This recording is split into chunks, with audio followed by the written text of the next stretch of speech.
Eh bien, pour me présenter rapidement, donc moi je suis maîtresse de conférences à l'Université Paris 8 et j'ai travaillé avec une équipe de 4 autres personnes, avec Eva Sand-Martin qui a réalisé sa thèse sur la dimension spatiale des violences conjugales, avec Julie Bulto qui est spécialiste des mobilités, avec Pauline Delage qui elle est spécialiste des politiques de lutte contre les violences de genre et avec Esther Torres qui est intervenue sur la partie enquête statistique.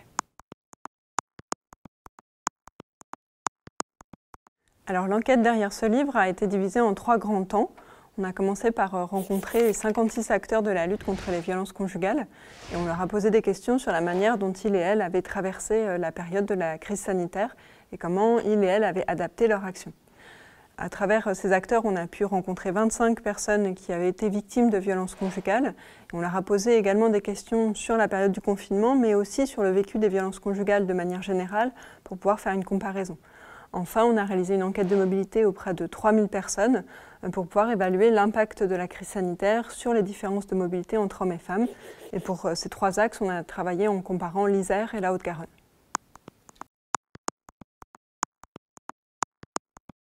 La crise sanitaire a affecté tous les types d'inégalités confondues, donc y compris les inégalités de genre. En ce qui concerne la mobilité des hommes et des femmes, ce qu'il faut savoir, c'est qu'avant la crise sanitaire, elles avaient tendance à devenir assez égales, qu'on avait un rapprochement,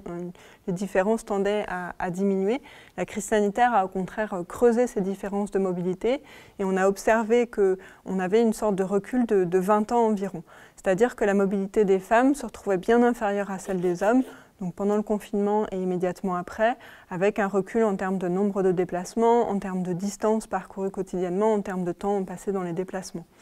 Alors pendant le confinement, c'était lié en particulier au fait que les hommes ont plus utilisé que les femmes les autorisations de sortie. Ce sont eux par exemple qui ont plus assumé les courses alors que c'est une tâche qui revient habituellement plutôt aux femmes.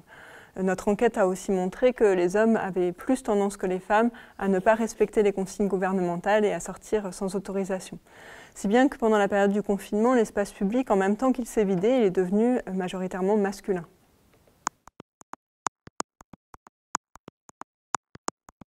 La crise de la Covid-19 a eu tendance à accentuer des dynamiques qu'on observait déjà au sein des couples traversés par la violence. C'est-à-dire que les agresseurs ont tendance à exercer un contrôle spatial sur leurs victimes qui fait que les pratiques spatiales des femmes victimes vont avoir tendance à se réduire et on va observer ce que Eva Sand-Martin a appelé la déprise spatiale. La crise de la Covid a eu tendance à renforcer le contrôle des agresseurs à la fois sur le programme d'activité de leurs victimes et sur leurs pratiques spatiales de manière générale. Donc on a observé une sorte de confinement encore plus renforcé pour ces femmes.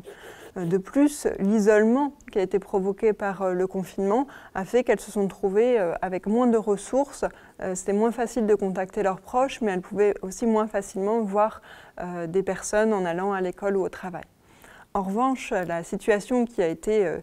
tout à fait différente entre la crise sanitaire et les périodes normales, disons, ça a été pour les femmes qui étaient séparées de leur conjoint au moment du confinement, puisque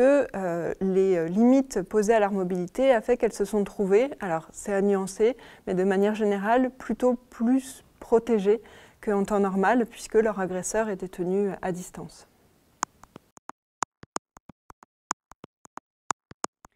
Les professionnels de la lutte contre les violences conjugales ont témoigné pendant la crise sanitaire d'un sentiment d'abandon, de manquer de soutien et de directives. Malgré tout, ce qu'on a observé, c'est qu'ils et elles ont réussi à assurer une continuité d'intervention auprès des victimes de violences conjugales grâce à une grande capacité d'adaptation et une grande solidarité entre les acteurs, un fonctionnement en réseau, que ce soit les réseaux féministes ou institutionnels, qui préexistaient à la crise et qui ont pu permettre une réorganisation assez rapide. Après, ce que je disais tout à l'heure sur l'accentuation des inégalités du fait de la crise, eh bien, ça vaut pour les inégalités de genre et ça a eu un impact aussi sur les travailleurs sociaux, puisque ce sont surtout des travailleuses sociales justement, et qu'une partie d'entre elles a dû s'arrêter de travailler pour assurer la garde des enfants, la continuité pédagogique, les tâches domestiques et le soutien aux proches qui en avaient besoin. Donc les équipes ont dû aussi se réorganiser en fonction de ça. Alors, ce qui a été aussi assez spécifique, c'est la vie en hébergement collectif, puisque là, de nouveaux rôles ont été attribués aux travailleurs et travailleuses sociales, et en particulier ce rôle de faire respecter l'ordre sanitaire, d'assurer le contrôle des autorisations de sortie, par exemple, ou la conservation des masques, y compris à l'intérieur, ce qui leur ajoutait un rôle qui n'était pas forcément souhaité.